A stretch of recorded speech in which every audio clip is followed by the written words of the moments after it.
నమస్తే, welcome to our channel. నేను మిషాల్ని. మాజీ సీఎం జగన్మోహన్ రెడ్డి కులాల మధ్య చిచ్చు పెడుతున్న నేపథ్యంలో మరోపక్కేమో షర్మిల చెల్లి ఇటు మతాల మధ్య చిచ్చు పెట్టడానికి ప్రయత్నాలు చేస్తుందా? అయితే అసలు వీళ్ళిద్దరికి తేడా ఏంటి? జగన్మోహన్ రెడ్డి అధికారం కోల్పోయిన తర్వాత ఆయన వ్యూహం ఏటు?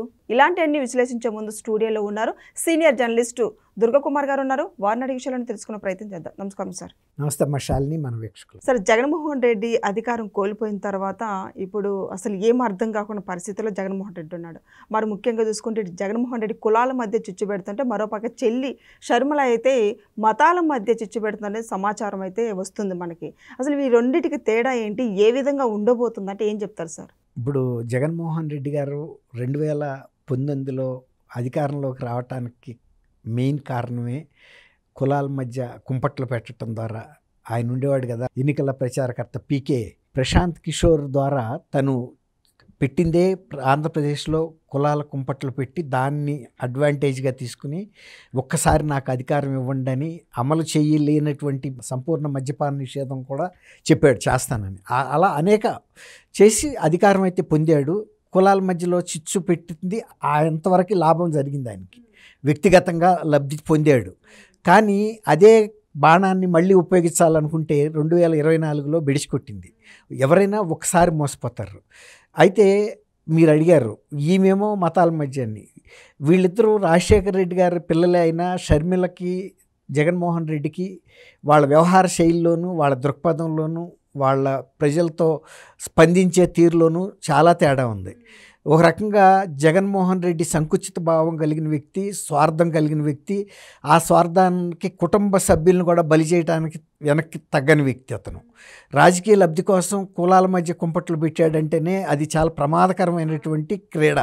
అయినా కూడా తను ఆడాడు. ఎందుకంటే తను ఒక్కసారి జీవితంలో ముఖ్యమంత్రి అవ్వాలి అనుకున్నాడు.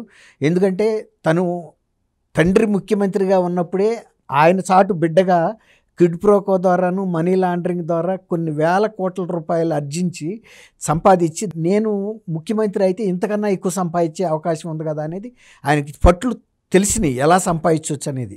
అసలు ఇంతవరకు దేశంలోనే ఇంత ఆర్థిక కుంభకోణాలు చేసిన రాజకీయ నాయకుడు కానీ ప్రధానమంత్రులు కూడా లేరు, ఎవరు లేరు. కేంద్ర మంత్రులు కానీ ముఖ్యమంత్రులు కానీ. ఇంతకన్నా పెద్ద స్టేట్లు అయిన ఉత్తరప్రదేశ్లో కూడా ఇట్లాంటి పెద్ద కుంభకోణాలు జరగల. అందుకే కిందటి ఎన్నికల్లో మోడీ గారు ఆంధ్రప్రదేశ్ వచ్చినప్పుడు ఆంధ్రప్రదేశ్లో జరిగినటువంటి లిక్కర్ కుంభకోణం జాతీయ స్థాయి కుంభకోణం అని చెప్పాడు. బీజేపీ ఇప్పుడు ఇది 3వసారి వాళ్ళు అధికారంలో ఉన్నా కూడా మరి ఎప్పుడు కూడా ఒక్క ఆర్థిక కుంభకోణం కూడా ఈ ప్రభుత్వంలో జరగల. అంటే అంత జాగ్రత్తగా వాళ్ళు సిస్టమేటిక్గా అంటే ఒక పద్ధతి ప్రకారం వెళ్తున్నారు. కానీ డబ్బు సంపాదనే లక్ష్యంగా వచ్చిన జగన్మోహన్ రెడ్డి ప్రజల మధ్యలో కులాల మధ్యలో చిచ్చులు పెట్టాడు, లబ్ధి పొందాడు. కానీ షర్మిల గారు కొంచెం ఒక రకంగా సెక్యులర్ మనిషిలాగా వ్యవహరించింది. అలాగే సెక్యులర్ పార్టీ అని చెప్పుకునే కాంగ్రెస్కి అధ్యక్షురాలుగా రాష్ట్ర శాఖకి ఉంది. ఇప్పుడు వరకు ఆ పరపతి ఆమె నిలబెట్టుకుంది. ఎవరు కూడా షర్మిల్ని జగన్మోహన్ రెడ్డిని మాట్లాడిన తీరులో ఎవరు మాట్లాడలే. ఎందుకు మాట్లాడలేదంటే ఆమె కొంచెం ఉన్నతంగానే ఆలోచించేది, సమాజంలో అందరి పట్ల సంభావంతో ఉండేది. అంతెందుకు తిరుమల తిరుపతి దేవస్థానం లడ్డూ అపచారం జరిగినప్పుడు లడ్డూలో కల్తీ ఆమె స్వయంగా గవర్నర్ని కలిసి ఒక మతానికి సంబంధించిన భక్తుల విశ్వాసాలు దెబ్బతిన్నాయి కాబట్టి దీన్ని తీవ్రంగా పరిగణించి ఈ కేసుని సిబిఐకి అప్పగించడానికి మీరు సిఫార్సు చేయండి అని కూడా అడిగింది. అంటే ఇప్పుడు చంద్రబాబు నాయుడు గారు తిరుమలలో నిన్న కొన్ని వ్యాఖ్యలు చేస్తే దాన్ని తప్పుదావ పట్టించే విధంగా మాట్లాడినప్పుడు షర్మిల కూడా జగన్మోహన్ రెడ్డి గారికి భిన్నమైన వ్యక్తి కాదు, అదే తానులో ముక్కనేననేది రుజువు చేసుకుంది అనిపిస్తుంది. ఎందుకంటే జగన్మోహన్ రెడ్డి గారు ఎంత సంకుచితంగా ఉంటారో ఈమె కూడా ఇవాళ అట్లాంటి ప్రకటన చేయటం అందరూ విస్మయం కలిగింది. చంద్రబాబు నాయుడు గారు ఏం చెప్పారంటే ఈ బ్రహ్మోత్సవాల్లో పట్టు వస్త్రాలు సమర్పించడానికి వెళ్ళినప్పుడు తిరుమల తిరుపతి దేవస్థానం వారి నిధులతో పేదలు ఉండే ప్రాంతాల్లో కనీసం ఒక 5,000 దేవాలయాలు కట్టమన్నాడు. ఏ స్థాయి దేవాలయాలని కూడా ఆయన చెప్పలా, ఎంత ఖర్చు పెట్టాలని చెప్పలా, ఏ దేవాలయానికి ఎంత పెట్టాలో లేకపోతే 5,000 దేవాలయాలకి ఎంత ఖర్చు పెట్టమని. ఆధ్యాత్మికంగా ప్రజలకి అందుబాటులో ఉండే విధంగా చూడండి, పేద ప్రజలకి అందుబాటులో అన్నారు. రెండోది రాష్ట్ర రాజధానులు కూడా ఇతర రాష్ట్రాల్లో మీరు దేవస్థానం కడితే బాగుంటుంది తిరుమల దేవాలయాలు. ఎందుకంటే శ్రీవారి భక్తులు దేశవ్యాప్తంగా ఉన్నారు. అందరూ ఇంత దూరాభారం వచ్చే కన్నా తిరుమల కన్నా ఏ రాష్ట్రంలో ఆ రాష్ట్రంలో ఉంటే వాళ్ళకు కొంత అందుబాటులో ఉంటుంది శ్రీవారి దేవాలయం అని. ఇంకొక మాట కూడా ఏం చెప్పారంటే అంతర్జాతీయంగా కూడా ఏ దేశాల్లో ఏ ప్రాంతాల్లో శ్రీవారి భక్తులు అన్నాడు. అది హిందువులు అనలేదు. శ్రీవారి భక్తులు మతాలకు అతీతంగా ఉన్నారు. వాళ్ళు ఏ మతమైనా కూడా వచ్చి డిక్లరేషన్ ఇచ్చి విదేశీస్తులు వాళ్ళు శ్రీవారి దర్శనం చేసుకుంటున్నారు. శ్రీవారి లడ్డు చాలా ప్రేమతోనూ ఇష్టపూర్వకంగా తింటున్నారు. ఎందుకంటే ఆ రుచి ప్రపంచంలో ఇంకా ఎక్కడ లడ్డు తయారు చేసినా రాదు. దానికి జియో ట్యాగింగ్ ఉంది. తిరుమల లడ్డు అంటే ఒక ప్రత్యేకం.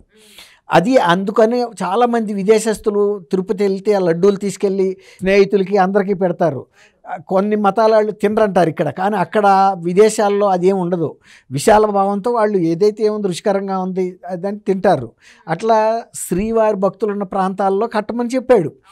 ఈమె ఏం చెబుతుందంటే దళిత వాడల్లో కట్టమన్నాడు ఆయన ఒక మత దీంతో మాట్లాడుతున్నాడు అని చెబుతుంది రైటిస్ట్గా. అంటే ఒక ఆమె చెప్పేది ఏంటంటే ఒక ఆర్ఎస్ఎస్ సైద్ధాంతికంగా మాట్లాడుతున్నాడని. అది అనలేదు. తర్వాత ఇంకోటి అడిగింది ఆమె, దళితుల్ని పూజారులుగా పెడతారా అని. దళితుల్ని పూజారులుగా పెట్టడం అనేది తిరుపతి దేవస్థానం ఎప్పుడో ఈ సంస్కరణలని పెట్టింది. వాళ్ళకి శిక్షణ ఇచ్చి చాలా దేవాలయాల్లో ఈవెన్ ఆడవాళ్ళని కూడా పూజారులుగా కూడా పెట్టింది. తిరుపతి దేవస్థానం గురించి ఇంకా అవగాహన లేదనుకోవటానికి వీల్లేదు. తిరుపతి దేవస్థానం అనేక రంగాల్లో బహుముఖ సేవలు అందిస్తుంది. అది ఈ మతం ఆ మతం అని కాదు. ఇప్పుడు హాస్పిటల్ కడితే ఒక మతస్థులకి పనిచేస్తుందా, లేకపోతే అనాథాశ్రమంలో ఒక మతస్థులే ఉంటారు. వృద్ధాశ్రమాలు కడుతుంది, మహిళల సంక్షేమం కోసం అనాథలకు కడుతుంది, బాలలకు కడుతుంది, పాఠశాలలు కడుతుంది. వేద పాఠశాలలు అంటే హిందువులే చదువుతారు, అది వేరే మాట. ఇతరులు ఎవడన్నా ఇంట్రెస్ట్ ఉంటే నేర్చుకోవటానికి సంస్కృతం అదేమి అడ్డంకి కూడా కాదు. తర్వాత ఇంకోటి ఏంటంటే తిరుపతి దేవస్థానానికి కొన్ని వందల సంవత్సరాల నుంచి కూడా ఇతర మతస్థులు ఎవరైనా కనుక వెళ్ళదలుచుకుంటే నిషేధం ఏం లేదు. ఏ మతస్థుడైనా వెళ్ళొచ్చు, కేవలం డిక్లరేషన్ ఇవ్వాలి. దేవాలయ ప్రాంగణంలో నేను ఇక్కడ పాటించే సాంప్రదాయాలని, ఆచారాలని, పద్ధతుల్ని గౌరవిస్తానని ఒక డిక్లరేషన్ మీద సంతకం పెట్టాలి. ఎందుకంటే తెలియకుండా షూస్ వేసుకెళ్ళి ఇప్పుడు జగన్మోహన్ రెడ్డి గారే ఒకసారి చెప్పులు వేసుకుని ధ్వజస్తంభం రాక కూడా వెళ్ళాడు. అటువంటి అపచారాలు జరగకుండా పెట్టారే తప్ప సంకుచిత భావం లేదు. ఏ మతస్థుడైనా వెళ్ళొచ్చు. ప్రపంచంలో ఎన్ని మతాలు ఉంటే అన్ని మతాల వాళ్ళు తిరుపతిలో నిషేధం అనేది గుడిలోకి లేదు అసలు. ప్రతి వాళ్ళు అట్లాంటప్పుడు ఆమె దళితుల్ని పూజారిగా పెడతారంటే అంతకుముందు కొన్ని దళిత వాడల్లో తిరుపతి దేవస్థానం వాళ్ళు గుడులు కట్టిన సందర్భాల్లో బయట నుంచి పూజారులు కాకుండా అక్కడ వాళ్ళనే అదే సమాజంలో ఉన్న వ్యక్తులనే శిక్షణ ఇచ్చి పూజా విధానాలు నేర్పించి నడిపిస్తున్నారు భక్తులు పూజారులుగా. కాబట్టి కొత్తగా ఇవాళ గుడ్డొచ్చి పిల్లని ఎక్కిరించినట్టుగా షర్మిల గారు ఏమి సంస్కరించాలి అక్కర్లా. ఇప్పుడు ఆమె పిసిసి అధ్యక్షురాలుగా అన్నా కూడా ఒక మత ప్రచారకుడైన అనిల్ కుమార్ భార్యలాగా మాట్లాడింది ఈ అంశాలన్నీ కూడా. అంటే తిరుపతి దేవస్థానం కనుక దళితవాడల్లో దేవాలయాలు కడితే వీళ్ళు క్రైస్తవ మత ప్రచారానికి అడ్డు వస్తుందనే ఒక భావన కనిపించింది తప్ప ఆమె ఎందుకు అంత సంకుచితంగా ఆలోచించిందో అర్థం కాలేదు. చంద్రబాబు నాయుడు గారు ఎక్కడ కూడా హిందువు అనే మాట వాడలేదు. తర్వాత ఇతర దేశాల్లో ఇతర మతాల గురించి కూడా మాట్లాడలేదు. శ్రీవారి అభిమానులు భక్తులు ఉన్న సాటల్లా కట్టమన్నాడు ఆయన. అవకాశం ఉంటే ఇప్పుడు కొన్ని విదేశాల్లో ల్యాండ్ సంపాదించడం కష్టం. అట్లాంటి సందర్భాల్లో ఆ స్థానికులే ఆయా ప్రభుత్వాలతో మాట్లాడి భూమి సేకరించి కూడా తిరుపతి దేవస్థానానికి ఇచ్చిన సందర్భాలు ఉన్నాయి. తర్వాత విరాళాలు ఇంకోటి చెప్పాడు ఆయన, ఈ పనిని కేవలం తిరుపతి దేవస్థానమే కాకుండా ఎవరైనా దాతలు విరాళాలు ఇస్తే కూడా స్వీకరించమన్నారు. అట్లా చాలా ప్రాంతాల్లో తిరుపతి దేవస్థానం కనుక దేవాలయం కట్టడానికి ముందొస్తే తమ వంతుగా ఇచ్చేయటానికి అనేక మంది ప్రాంతాల్లో దాతలు ఉన్నారు రెడీగా. విదేశాల్లో కూడా బ్రహ్మాండమైన దేవస్థానాలు అమెరికాలో కూడా కట్టి నడుపుతున్నారు కూడా చాలా సిస్టమేటిక్గా. ఇదే దేవస్థానంలో ఆచరించే పద్ధతుల్ని, సాంప్రదాయాలని, అన్నిటినీ పవిత్రతని కాపాడుకుంటా నడుస్తున్నాయి దేవాలయాల్లో.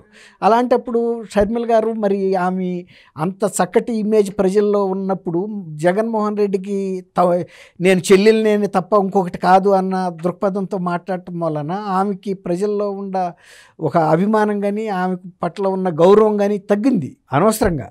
రాజకీయాల్లో హత్యలు ఉండవు, ఆత్మహత్యలు అని అంటారు. అట్లాగే ఇవాళ ఆమె తన సొంత ఇమేజ్ అంటే తనకున్న ప్రాముఖ్యతని ప్రజల్లో ఉన్న గౌరవభావాన్ని తగ్గించుకుంది ఇవాళ. తర్వాత చంద్రబాబు నాయుడు గారిని రైటిస్ట్గా మాట్లాడింది కదా. ఆయన మరి 4వ సారి ముఖ్యమంత్రిగా ఉన్నా కూడా ఆయన రాజకీయ ప్రత్యర్థులు ఎవరు కూడా మతపరమైన అంశాల్లో చంద్రబాబు గారు సంకుచితంగా ఉన్నాడని ఎవరు కూడా ఇప్పుడు కూడా అనలేదు. ఆయన ఎప్పుడు మాట్లాడలేదు కూడా. ఎందుకంటే ఆయన అన్ని మతాల ప్రజల ఓట్లు కావాలనుకునే మనిషే తప్ప కొంతమంది ఓట్లతోనే నేను ముఖ్యమంత్రి అవుతాను అని కానీ పార్టీ అధికారంలోకి వస్తాను కానీ ఆయన ఎప్పుడు అనుకోలేదు కూడా, ఇప్పటికే అనుకోవటం లేదు. ఎందుకంటే అందరూ బాగుండాలని కోరుకుంటాడు. అట్లాగే గతంలో కూడా మరి రాజశేఖర రెడ్డి గారి టైంలో కూడా మరి చర్చిలు కట్టడానికి కూడా ప్రభుత్వ ధనాన్ని వాడుకున్న విషయం షర్మిల గారికి తెలీదా? తర్వాత ఇవాళ వాళ్ళ డిప్పులపాయకి వెళ్ళటానికి వేసిన రోడ్డు కూడా టీటీడీ నిధులతో వేశారని కూడా చెప్తున్నారు. ఇంతకుముందు మరి జగన్మోహన్ రెడ్డి గారు కూడా ఒకసారి 5,000 కోట్ల రూపాయలు టీటీడీ నిధుల్ని అప్పుగా తీసుకోవడానికి ప్రయత్నిస్తే కొన్ని నియమ నిబంధనలు అడ్డొచ్చి ఆగింది, లేకపోతే తీసుకోవడానికి ప్రయత్నించారు. అలాగే ఆయన నిధుల్ని గతంలో ప్రభుత్వాలు ముఖ్యమంత్రులు కూడా ఇతర సాంఘిక ప్రయోజనాల కోసం పౌర సమాజంలో కొన్ని వస్తువుల కల్పన కోసం కూడా తీసుకుని వాడుకున్న సందర్భం ఉంది. పాలక మండలి కూడా ఆమోదించి ఇచ్చిన సందర్భం కూడా ఉంది. ఎందుకంటే అందరికీ పనికొచ్చే పనులు చేసేటప్పుడు తిరుపతి దేవస్థానం నిధులు అంతకన్నా సంతోషం ఏముందనే దృక్పథంతో టీటీడీ పాలక మండలి ఉంటుంది ఎప్పుడైనా. ఎందుకంటే టీటీడీ అనేది ఒక ధార్మిక సంస్థ, అది ప్రజలందరినీ బాగుండాలని కోరుకుంటుంది. అన్ని మతాలని కూడా వచ్చి మీరు దర్శనం చేసుకోమని కూడా చెబుతుంది. కొన్నిసార్లు కొన్ని ప్రార్థనా మందిరాల్లో నిషేధం ఉంటుంది, ఇతర మతస్థులు రాకూడదని బోర్డు కూడా పెడతారు. కొన్నిసార్లు మహిళలు రాకూడదని పెడతారు. అది మనం తప్పంటానికి లేదు. ఎందుకంటే కొన్ని శతాబ్దాలుగా ఆ ఆచారం ఉన్నప్పుడు వాటిని గౌరవించాలి ఎక్కడికి వెళ్ళినప్పుడు అక్కడ. అంతేగాని ఎందుకు రానివ్వరు అని అడగటానికి వీల్లేదు. ఇప్పుడు అదే స్వామి అయ్యప్ప టెంపుల్లో చాలా కాలం ఆడవాళ్ళని అలౌ చేయలే. తర్వాత దాని మీద పెద్ద పోరాటం జరిగి సుప్రీంకోర్టు కూడా తీర్పిచ్చిన తర్వాత కూడా ఒప్పుకున్నారు. హిందూ మతం అనేది ఎప్పుడు ఫ్లెక్సిబుల్గా ఉంటుంది. అంటే కఠినమైన నిబంధనలు ఉండవు, పట్టు విడుపులు ఉన్న మతం. అందుకే కాలంతో పాటు మారుతా వచ్చింది కాబట్టి హిందూ మతం ఇంత సుదీర్ఘకాలం కూడా ప్రపంచ మతాల్లోనే అతి పురాతన మతాల్లో హిందూ మతం ఒకటి. అయినా ఇప్పటికి కూడా ఎవరూ దాన్ని ప్రోత్సహించకుండా దానంతట అది తను పటిష్టంగా ముందుకు వెళ్ళగలుగుతుందంటే ఆ వ్యవస్థలో ఉన్నటువంటి పట్టు విడుపులు, తర్వాత అక్కడుండే ఆ మతాన్ని ఆచరించే వాళ్ళు కూడా ఇది ఒక జీవన విధానం అనుకుంటారే తప్ప ఇది ఖచ్చితమైన నిబంధనలతో పాటించే మతం అయితే కాదు. సార్, షర్మిల గారు వ్యాఖ్యలు చేసింది ఇప్పుడు హిందువుల మనోభావాలు దెబ్బతినేలా మాట్లాడిందని చెప్పి, ఇప్పుడు నీకు హిందువుల గురించి ఏం తెలుసు, మీరు క్రిస్టియన్గా ఉన్న వాళ్ళకి మీకేం తెలుస్తుందని ప్రజల నుంచి వస్తున్న స్పందన సార్ ఇది. అదే నేను చెప్పే కదమ్మా, ఇప్పుడు ప్రజల్లో ఆమె పట్ల ఉన్న ఇప్పుడు రాక ఉన్న అభిమానాన్ని, గౌరవాన్ని ఆమె దెబ్బ తీసుకుంది. ఇట్లాంటి ప్రశ్న జగన్మోహన్ రెడ్డి గారిని అన్నారు కానీ ఇప్పటివరకు షర్మిల గారిని ఎవరు అనలేదు. మరి ఎందుకు ఆ సందర్భంగా మాట్లాడింది అనేది మరి ఇక నాకు కూడా అర్థం కావట్లేదు. ఆమెకి అనవసరమైన విషయం. గవర్నమెంట్ నిధులు ఏదన్నా ప్రభుత్వ నిధులు దుర్వినియోగం చేస్తే ఆ మాట్లాడిన అర్థం ఉంది. టీటీడీ అనేది ఒక స్వయం ప్రతిపత్తి కలిగినటువంటి ధార్మిక సంస్థ. అది ప్రభుత్వం నుంచి నిధులు తీసుకోదు, ఇంకా ప్రభుత్వానికే నిధులు ఇస్తుంది. ప్రజా సమాజ సంక్షేమానికి కూడా నిధులు ఇచ్చే సంస్థే తప్ప ఒక మతానికి చెందిన భక్తులు, అలాగే శ్రీవారి అభిమానులు కూడా ఇస్తారు విరాళాలు. ఒక్క హిందువులే ఇస్తారని కూడా నేను కూడా చెప్పను. ఎందుకంటే శ్రీవారికి అభిమానులు ప్రపంచవ్యాప్తంగా ఉన్నారు. ఇక్కడికి ఎంత అభిమానం ఉందో విదేశస్తులు కూడా వచ్చి అదే విధంగా హుండీలో సమర్పణ చేస్తారు. అనేక పథకాల కోసం విరాళాలు కూడా ప్రకటించి వెళ్తారు వాళ్ళు. ఎందుకంటే ఆయన మీద ఉన్న గౌరవం, ప్రేమ, అభిమానం అంతే.